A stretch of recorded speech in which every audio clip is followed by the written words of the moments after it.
שלום לכולם.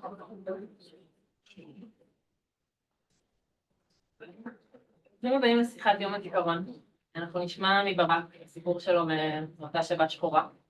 ההרצאה תתנהל בשיחה, והמצגת תלווה בסרטונים.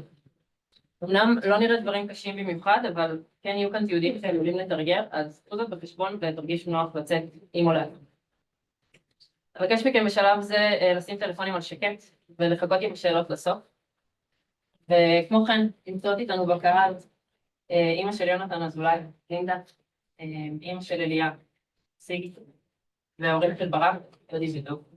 תודה רבה שבאתם וכיבדתם אותנו בנוכחות שלכם. ועכשיו